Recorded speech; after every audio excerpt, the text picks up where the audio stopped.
Hello, it's me, Darlene Vlog.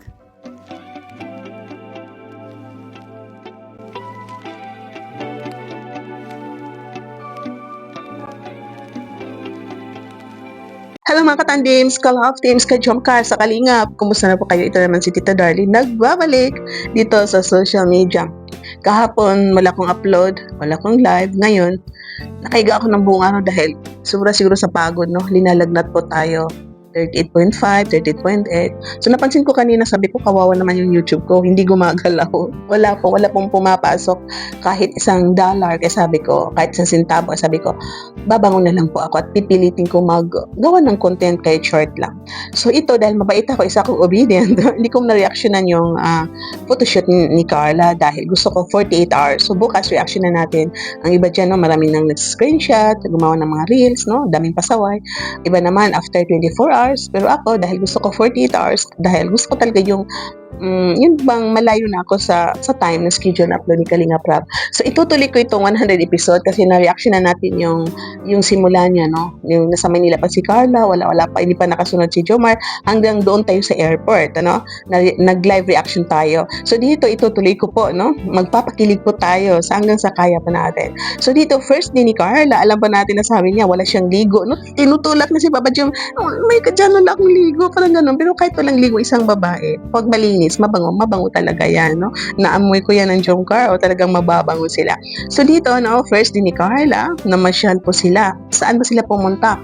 Dito sa Kibol. Alam po natin na si Jomar is meron siyang takot siya sa heights. Ito si Carla is mababa, mataas, malalim, lili pa rin niya tatalunin niya yung ilog kahit gaano kalalim, tatawirin niya, sisisid siya dahil sanay na sanay po siya. Wala po siyang takot. Ito si Joma is, nandiyan pa rin yung matakutin po siya, no? Hindi ibig sabihin is duwag. Talagang matakutin, may normal po si Santa na kahit gano'n tayo katapang sa mga trial sa buhay, pero pag mga rides, matatakot po tayo. Tingnan niyo ang Jomcar, no? Ano bang ginawa? Abang nag-video si Carla, no? Na self-video. Naka-holding hands ang Jomcar. So, tingnan po natin. Kinikilig po ba kayo? Comment kayo. Ano bang na-feel nyo sa holding hands ng dalawa? Yung una, nagkita sila sa Vietnam, nagka-holding hands na.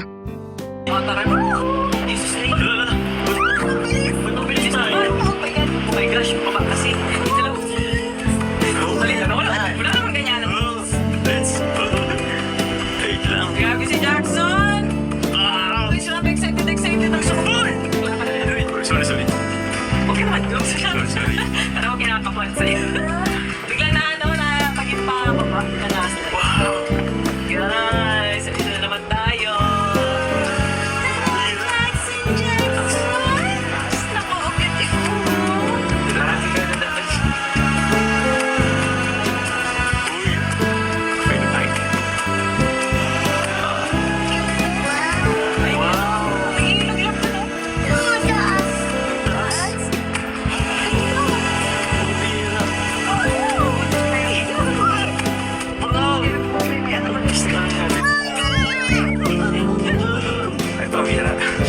Wala pang bus dyan. Wala nang bus. Wait lang, may pababa pa. Oo. Nakatapos. Pero sabi mo kapag 25 minutes daw. Nirinig po natin na kahit nasira, nagsasabi siya na wow, ganda, di ba po? Sabi ni Kalinga Prab, ito ang pinakamalaki na cable na pinakamalawak na nasakyan nila at pinakamataas. Naririnig natin, no, may kunti ring, sigaw si Carla, no? At nagkikita natin na ang Joma is talagang may kaba. Pero okay na naman yun, dagdag sa saya na para sa ating nanonood. Siguro sinadya ni Jomar na pumikit, no? Andito na tayo. Sinadya niyang mag-relax. Andito na tayo. Kahit nga si Kalinga Prab is, nakita natin, nandito na ako sa baba, bro. So, I don't know, ito si Kalinga Prab is may takot din sa heights or talagang good vibes ang si Kalinga Prab. So, yun, no? Ang cute ng Jomcar. Parang hindi tayo matapos-tapos dito sa cable kasi ang saya nga yun eh. Sa time na ata niya no time na yun is malamig kasi marami tayong nagkikita naka-coat, naka-sweater. Yung mga pumunta dyan ng husband ko is summer, mainit na panahon. Yun nga no, ino-offer na ni Jomar ang kanyang jacket kay Carla, pero sabi niya, okay lang. Parang Hong Kong din ang magaganda ang tanawin dito sa Vietnam. So dito, tingnan natin kung saan sila ba pupunta. So parang dito ata yung banda na mayroong paputok, may papaputok. Ang Jomcar na mayroong kung naalala po natin na mayroong another chance. Sabi ng may-ari ng store na paputok-putok. So nakita natin yung participation ng dalawa na yung doon sa last part na magkasama po sila is maghawak ng kanilang kamay na may pangpaswerte. Kasi yun nga, may pangpaswerte. Ito ang ating Bibi Carla doon sa kanyang Papa Joms. May kasamang pahabol na hug para makuha ang kanilang quota na may mapaputok na naman sila at nakatanggap si Bibi Carla ng D. Bago pala tayo doon sa may paputok na balon, no? Kasi masyado tayong advance. Dito muna tayo sa pag-akyat nila sa Golden Bridge. At dito ata yung vlog na nila na hinawakan ni Kuya Jins ang bag ni Carla, no? Siyempre nag-vlog, nagkwentuhan. So siguro binaba ni Carla or baka inabot o baka nag-volunteer lang si Kuya Jins na hawakan ang kanyang bag dahil mag-vlog po ang Jomcar. At ito nga, maraming basyo na ayaw nila, no? Kasi daw, nababas daw ang Jomcar. Kahit wala naman issue sa bag na yan, hindi naman binuksan ni Kuya Jens ang bag. So, hindi po ang bag ang pag-usapan natin dito, no? Na yung ang dalawang Jomcars, nagreminis sila ng kanilang mga masasayang vlog, masasayang travel. Yun nga, sabi nila na pag-usapan nila yung una-una nilang biyahe dito sa Vietnam, pangalawa, Singapore. Ngayon naman, una-una is Thailand, pangalawa is Singapore, ngayon naman is Vietnam. Kaya ang lubos na pasasalamat ng Jomcar sa Kalingap kasi kung wala talagang Team Kalingap, hindi nila mararating ito. At ito nga, parang naging bridge din itong mga sponsor dahil sa mga sponsor din, sila rin ang nag-sponsor ng ticket ng Jomcar ng Kalingap, kaya sila nakapunta dyan. Alam po natin na ma-afford ni Kalingap Rab yung biyahe nilang sa family niya asawa, pero alam po natin na medyo malaki-laki din ang gastos kung isama pa ang ibang kasamahan. At dahil ito sa mga sponsor is napaaga po ang biyahe ng Jomcar kasama ang Team Kalingap. So, yan nga, no? Narinig natin ang dalawa is yung together forever daw sila. Marami pa silang pangarap na mapupuntahan. Silang dalawa nasa abroad, kaya sabi nila together forever at hindi mawawala yung holding hands ng Jomcar. Kaya dito sa mga pasaway na mga basher, sana yung bang huminto na kayo kasi imagine niyo, more than 2 years na po ang Jomcar, no? October na vlog si Carla o October na buo yung Jomcar, kaya 2 taon na noong October. So 2 years and November, December, January, 2 years and 3 months na po ang Jomcar, meaning 27 months na po ang Jomcar. At pangatlong birthday na to ni Carla sa Kalingap. Meron ako nakikita post na 3 years na daw si Carla sa Kalingap. Hindi po, 3 birthday na po niya kasi nung October na ma-scout siya, 1 year na siya nung October, yung first na vlog siya, October, nag-18 siya. Nung mag-19 siya, 1 year na siya sa Kalingap. So, nung October, 2 years siya sa Kalingap. So, ito, no, more than 2 years na po siya sa Kalingap. So, yun po ang tamang counting po ng yung dito ni Carla sa Team Kalingap. So, ang saya po, no, kasi naalala nila ng dalawa, yung mga buhay nila noon. So, sabi nga nila na hindi daw close ang Jomcar, may tampuhan, hindi daw nagkakasama, ganun. So, alam po natin, no, na hindi lahat na nagbabar po tayo. Hindi lahat ng oras is ang Jomcar is magkatabi. Nakakasawa naman po. Baka ano pa na masabi niya, ang dalawa is lagi nakadikit. So normal po yan na minsan, andun si Carla kay Pao, siya ang kausap. Minsan naman ito si Jomar, andun sa keyboard is normal. So nakikita po natin minsan na talagang magkasama po sila, nag-uusap po sila kahit na sa mga vlog, no? Mga behind the scene ng mga keyboys na panood po natin kung gaano ka-sweet ang Jomcar. So dito na lang po tayo, no? By step to steps ating reaction kasi masyadong mahaba.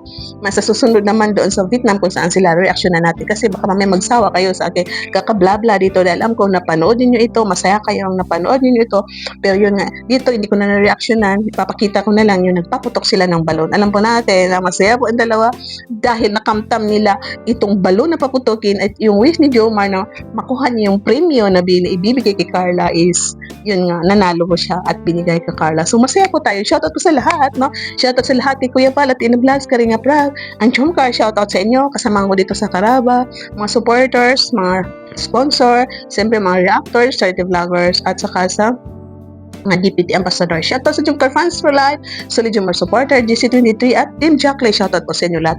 Bye po at pasensya na po kayo dahil may sakit po tayo at yung pinipilit po natin bumangon at makapag-reaction.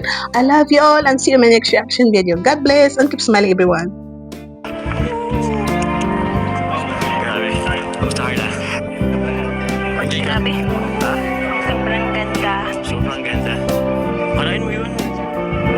Saan na ba natin to? Three. Una yung International. international And supporters. dito sa opportunity, sa experience, and syempre, kila Kuya Rab din. Kaya pa. Kasi kung hindi naman dahil sa kanila, di ba? Kaya Hindi pa. natin mararanasan yung mga gantong bagay ngayon. Halos lahat nga nung maganda international na ano, dahil lang sa Kalingap. Siyempre sa mga sponsor din naman. Pero pangilan ba? Una, saan nga tayo una? Thailand. Pangalawa, kamakailan lang, Singapore. Akala mo last month lang yun. Tapos ngayon, pato natin, Vietnam. Grabe. Sa 2 taon pa lang natin, nakatatlong bansa na agad tayo, no? Sana, bago tayo mapuntang bansa, ano? Ano pang bansa mapuntahan natin? Together. Forever.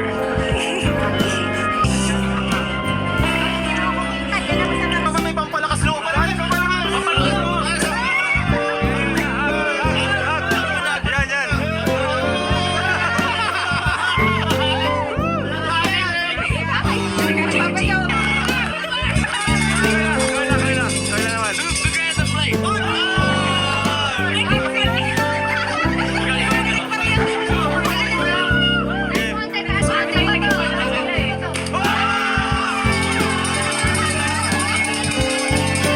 Mga kalingap, suportahan natin Darlen Vlogs YouTube channel. Please subscribe. Mga karaba, mga kalingap, mga kadyong karagi ng samahan. Reactor na maaasahan, siya si Darlen Vlogs. Sa Kalingap Radyo Balitaan, atin siyang nasisilayan. Mabuti na kaibigan, solidong kalingap niya. Siya ay matulungin sa kapwa, mga reaksyon niya kahanga-hanga. Siya si Darlen Vlog, samahan natin. Mga kalingap, halika na't samahan natin siya. Darlen Vlog sa kanyang channel, samahan natin siya. Mahusay na reactor kasama sa balitaan, lalong-lalo na sa Joker kanyang sinuportahan. Mga kalingap, suportahan natin Darlen Vlogs, Karaba, Kalingap Reactors, Kalingap Radyo Balitaan. Please subscribe Darlen Vlog. Mga karaba, mga kalingap,